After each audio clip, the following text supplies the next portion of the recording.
Are you thinking about selling your home? There is no doubt that selling kicks off a flurry of activity.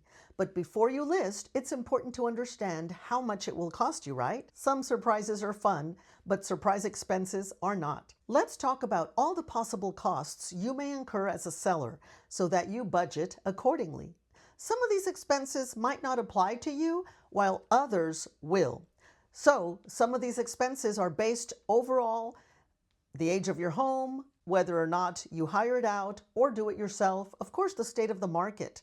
If you want numbers specific to your home, you're welcome to reach out to me. I'm more than happy to walk you through these calculations and minimize your expenses and help you sell your home for top dollar. Did you know that some expenses you will incur as a seller will be paid for before you even list your home for sale? That's true. So here are some of the items you may need to shell out cash for if you want your home to sell for top dollar. Let's start with cleaning. When listing your home, you want it to sparkle inside and out. You can hire a professional to clean it, or you can do it yourself and save money. Landscaping.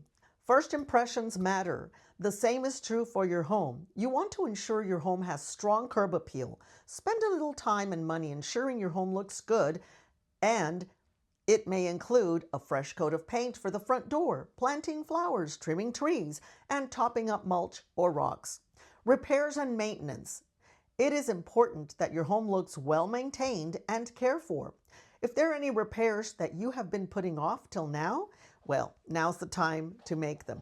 How about improvements and upgrades? Depending on your specifics of your property and the state of the market, you may be able to increase the value of your home by making improvements prior to listing it for sale. Be careful though, because not all upgrades have a return on investment. So before you make changes, be sure to contact a trusted real estate professional that can advise you. You want to know if any renovations will increase the value of your home, and you want it to be more than what you shell out initially. Let's talk about staging. According to the National Association of Realtors, staging increases the dollar value between 6 and 10%, primarily the bedroom, kitchen, and living areas. You may be able to use some of the items you already have. Next, expenses might be once you're under contract, like repairs. Wait a second, didn't we just budget for repairs? Yes, we did, but depending on the state of the market and the outcome of your buyer's inspections, you may need to do additional repairs. Listing and selling fees.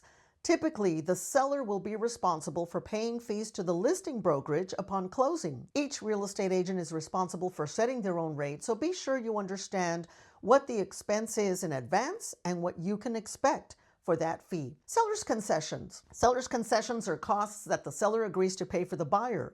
In many cases, this depends again of the state of the market. If you find yourself in a strong seller's market, you likely won't need to budget for any concessions.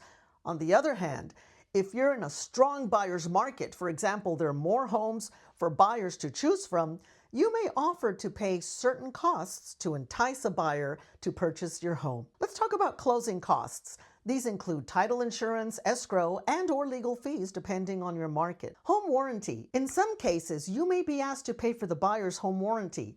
This policy protects the buyer from large expenses in the event that any of the major appliances or systems fail. Let's talk about moving costs. It's funny, but this one is the most forgotten expense. Don't forget to budget for all the packing and moving expenses. This includes boxes, tape, moving trucks, storage rentals, movers, etc. You might want to budget also for pizza and beer to thank your family and friends that helped you. Moving accommodations. Do you need somewhere to stay in between selling your current home and buying your next one? If so, be sure to budget for all costs associated with that interim accommodation. This can include rent, deposits, utilities, and more. If you're going to be closing on your next home before you sell this home, be sure to budget for the ongoing expenses of both homes at the same time. Let's talk about HOA dues. Do you live in a community with an HOA? If yes, ensure you understand those costs and add them to your budget. These may include capital improvement fees, disclosure fees, and fees to prepare necessary documents.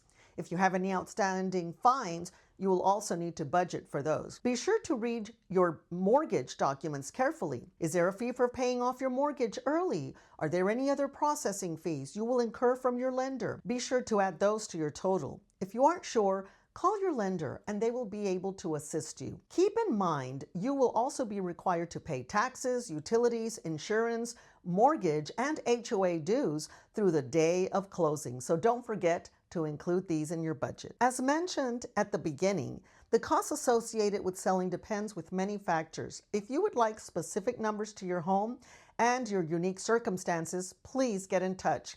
I'm so happy to draw up a custom net sheet showing you exactly how much you can expect to net on the sale of your home in different scenarios. Overall, you should roughly budget 10% of your home sale price. If you end up spending less, you'll be pleasantly surprised, and you can put that extra money towards your next home. I'm Liza King, and happy to help you with your next move.